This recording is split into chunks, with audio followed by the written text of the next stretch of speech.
বাংলা রচনা। দোল উৎসব।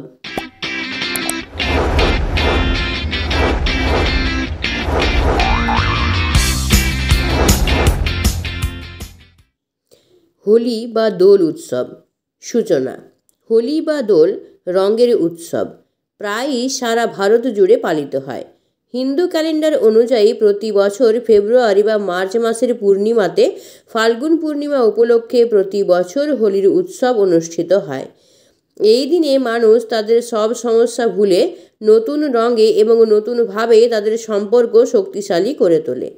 এই উৎসব মানুষের মধ্যে ভালোবাসা বাড়ায়। এই দিনটি ঐতিহ্যবাহী এবং সাংস্কৃতিক উৎসব।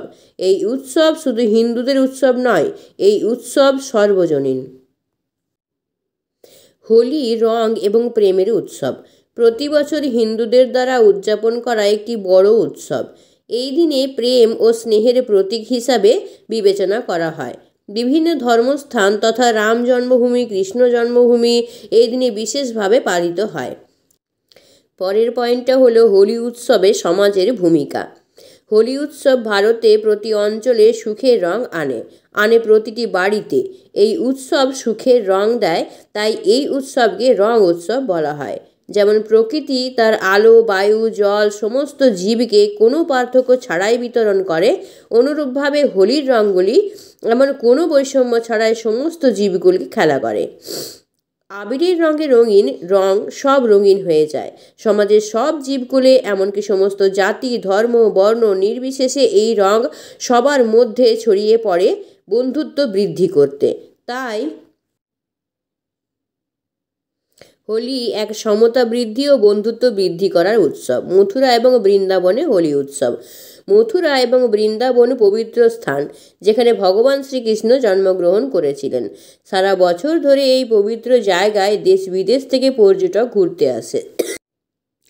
কিন্তু এই সময় দোলযাত্রার সময় প্রচুর মানুষ এই পবিত্র স্থানে ঘুরতে আসে।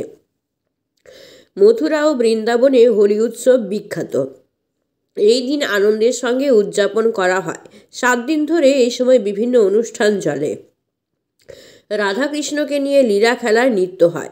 যাত্রাপালার মাধ্যমে রাধাকৃষ্ণের লীলা খেলা তুলে ধরা হয় নতুন প্রজন্মের কাছে।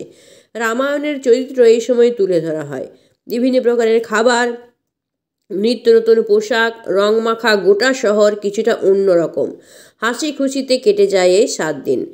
আর এই ধর্মীয় আচার অনুষ্ঠানে অংশগ্রহণ করার জন্য এই দিনে মানুষ ভারতের অন্যান্য শহর থেকে মথুরা এবং বৃন্দাবনে আসে।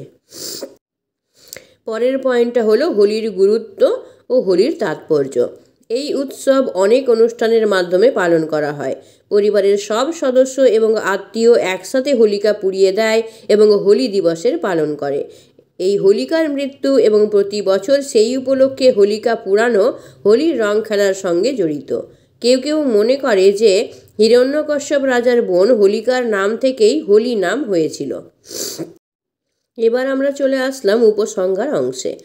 হোলি প্রেম এবং পারস্পরিক মিলনের একটি উৎসব, যা একতা ক্রমাগত বৃদ্ধি করে। সবাই হাসে এবং প্রত্যেক মানুষ হোলি রং পায়। পরিবেশে বিভিন্ন ধরনের রং মিলেমিশে যায়। মানুষ সবার সাথে সুখ শান্তি ভোগ করে নেয়। হোলি একটি পবিত্র ধর্মীয় বিশ্বাসের সাথে যুক্ত সুখের উৎসবের পাশাপাশি একটি সামাজিক উৎসবও বটে।